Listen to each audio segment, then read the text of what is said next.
think I'm gonna get out of here. I need to do the laundry, and all these people walking around is making me jittery. I might just go sit outside everything, or I might just go on down the road to the laundromat mall. I came back here to Schoolypalooza just because it was a nice place to camp next to friends overnight last night. But today's the final day of Schoolypalooza. I'm getting out here going grocery shopping. I think I'm just gonna go relax. And maybe a small group. We'll see if it's a small group. If not, I'll go sit by myself and just decompress from everything and relax. And I may get my tanks done today. I may not. We'll decide if I have time or not. Well, like all things, came over here. I think I've been here, 3 nights? Yeah, 3 nights. Maybe 2 nights. I can't remember. We left Schoolypalooza, and then Art was in Nashville. Art's on trust lands there, and I told him that he'd probably get a ticket if he didn't have a thing. He's like, well, where's BLM? So I took him down here to BLM land, and he sat with me for a couple days. He had to go into town for something. We got our oil change done and our fuel filter change done, which I should have recorded. I pulled my back the other day when everyone was leaving. This part of the reason I sit around here extra long, just to give my back time to heal up. And it's still sore, but it's not like painfully sore like it was. It still hurts, so all the schooly people moved over to the other side.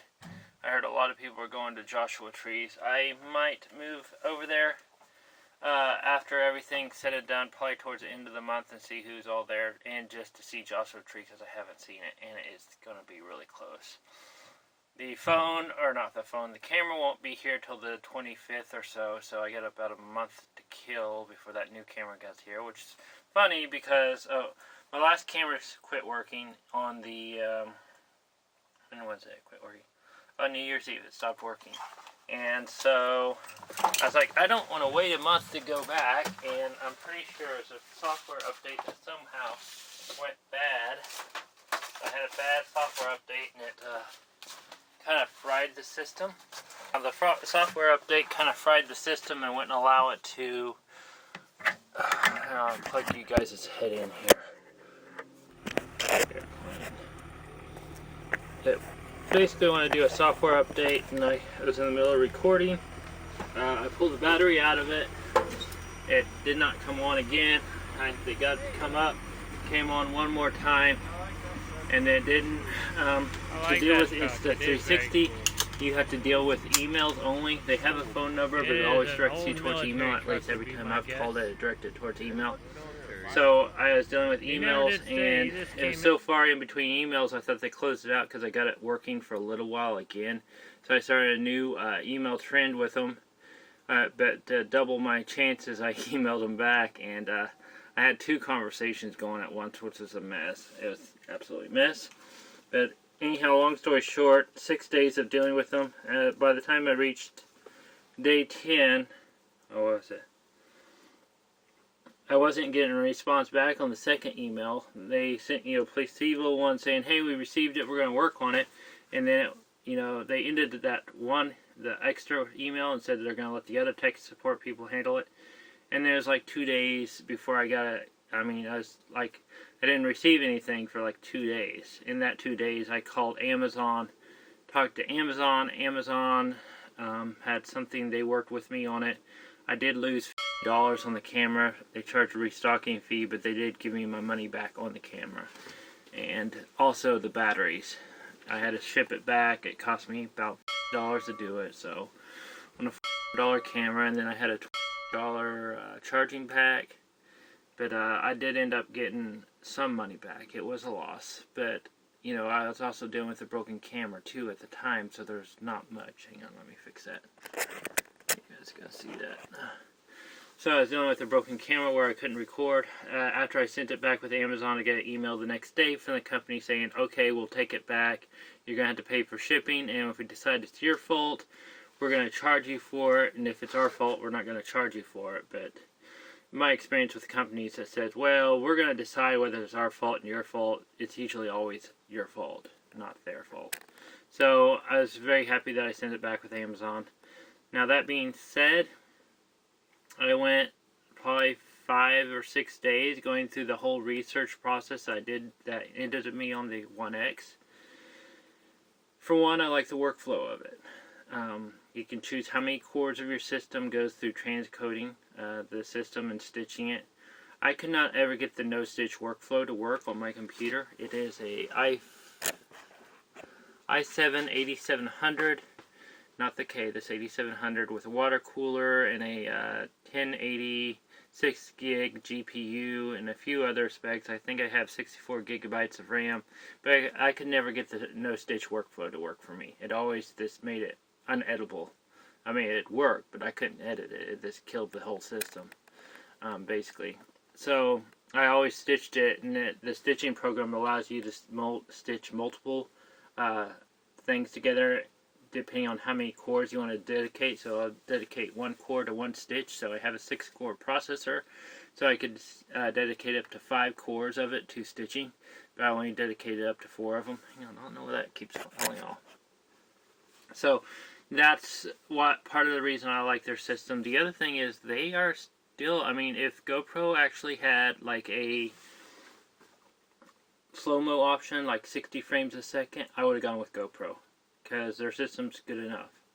And actually it's a US, I believe a US distributor here, so a better customer service. However, they didn't. They stuck at 30 frames a second, and actually, was it 30 or 24 frames a second? I can't remember. But the 1X had 50 frames a second, and then at 4K, that's 4K across the dual fisheye lens, so yeah, 4K across both. And then it had 100 frames a second at 3K, which is kind of a downgrade for me, so I was trying to keep the highest frame rate with the highest quality going. I love the camera. I really did. It's just, I think it was a programming thing. I think they're a day ahead, so they sent out some sort of software update, and I didn't realize that there was a day ahead, so I didn't update it. So I decided to do an update mid-recording on New Year's Eve, which would have been New Year's Day evening, their time probably. I don't know if that's what actually happened, but that's what I assumed that's happened. Anyhow, long story short, I was researching the 1R, insta360 1R, and at the time, everyone on YouTube were saying how great this camera was, how awesome it was. It's a waterproof dual lens 360 camera with a modular setup, and it's waterproof down to 16 meters. It came with the external lenses on it with a bottom battery. I was like, okay, well, what's sketchy about it? And it's like, well, there's no, I mean, everyone has it on YouTube, but no one actually, I went to the website and Amazon didn't have it, which is sketchy for me. So I decided to go and I gave it like 5 or 6 days till I was waiting for my money from my old one to come back so I can get the new one. And I had to throw a lot more money on top of it, so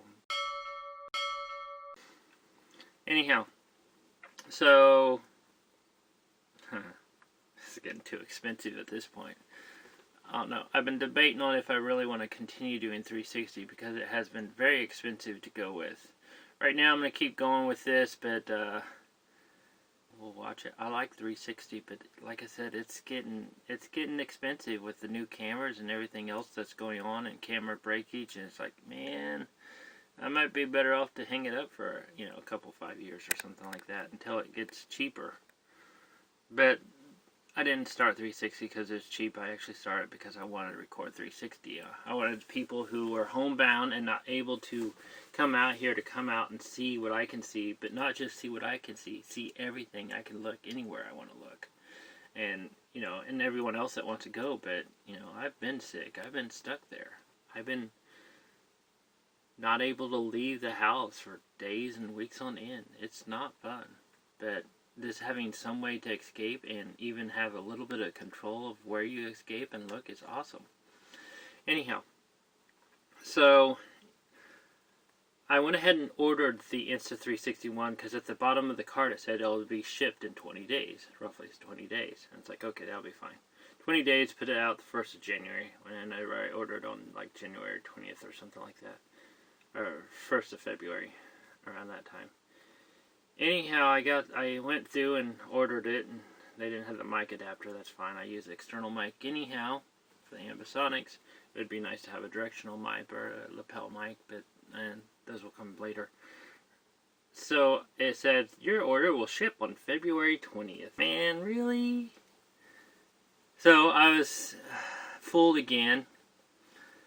I assumed because other YouTubers had the cameras reviewing, it was actually out, or going to be out in like 5 or 6 days, but no, it is actually a 2-month release for other people. And I have debated on canceling my order and just going with the GoPro, but it still comes back to, I really like the stitching software, and I really like the frames per second and the look of it. I like the workflow of it and the way it looks. So I'm going to stick with it. It still comes out to being about 2 months from the last camera dying, so I'm using my old trusty Xiaomi Mi Sphere 360 camera, and it has its own workflow issues. Mainly the editing software, the stitching software crashes midway through, so you have to sit there and babysit it. You got to go through and pre-number all your stuff before you run it through the stitching program, so it makes it easier to find it whenever it crashes out, so you know where to start it over again and put it back in there. So that's part of my workflow. And 360 is not much, well, I say it's not much different than regular videos, but it really is. There's extra steps in there, and there's a whole different way of editing. But in the core of the system, that's really not that much different than any other camera. Except for you guys get to choose your view, so that's good. Anyhow, I'm going to get going down the road. I probably talked long enough. I need to go dump my trash and find a nap and get rid of my oil. Maybe go dump my tanks first before I go grocery shopping. And then I'm going to head down to Hippie Hole and catch up with everyone that's down there. Hopefully it's not slammed. And then we'll go from there. See where we're going to head up and stay probably within 2 hours of Ehrenberg for the next month, so I can drive back and get my new camera. Turn in my key, and yeah, once we get that done, I might do one more thing, and then I'm going to start heading east towards family, see family. So, and go from there and spend time with them. And I have a few things I want to see. I don't think I'm going to go along I-40 east. I kind of want to skirt the colder weather till later. And, oh yeah, good thing I did an oil change. My fuel filter change. My first fuel filter had metal parts in it, like it had something rusty that shook itself loose. So it really needed it. So fuel filter change is good, and it went good. I didn't get any air in the system, so it's good. Anyhow, that's what's going on. We're going to get going. I will see you guys at the next spot.